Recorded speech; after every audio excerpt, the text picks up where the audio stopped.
मेरठ में 5 लोगों की हत्या के बाद लगातार सवाल था। पूरे परिवार को इतनी बेरहमी से क्यों मार डाला?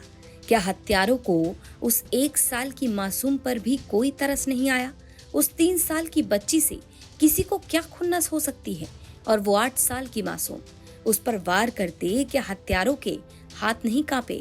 मेरठ हत्याकांड को अंजाम देकर आरोपी डरे नहीं, घबराए नहीं, भागे नहीं, बल्कि पूरी रात लाशों के साथ गुजार दी। पहले एक एक कर परिवार के 5 लोगों की हत्या की, फिर उसी घर में 5 लाशों के साथ आरोपी नईम और सलमान पूरी रात रुके।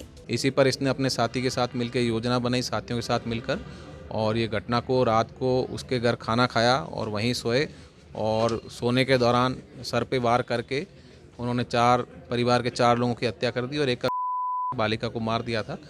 और फिर ये सुबह तक रुके, और सुबह तक ये जब कंफर्म हो गया कि ये मर गए हैं तो घर के बाहर ताला लगाकर वहाँ से फरार हो गए। मेरठ हत्याकांड को लेकर चौंकाने वाला खुलासा हुआ।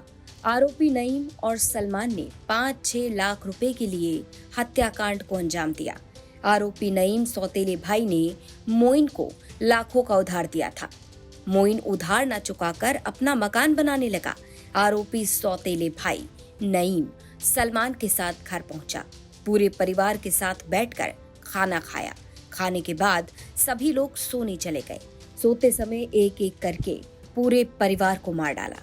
5 लाशों के साथ एक कमरे में आरोपियों ने पूरी रात गुजार दी और सुबह होते ही घर पर ताला लगाकर फरार हो गए।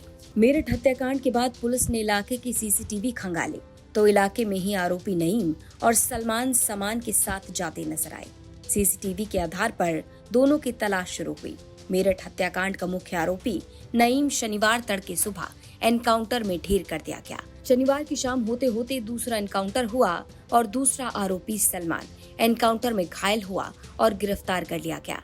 घायल हत्यारे सलमान की गिरफ्तारी के बाद हत्याकांड को लेकर चौंकाने वाला खुलासा हुआ।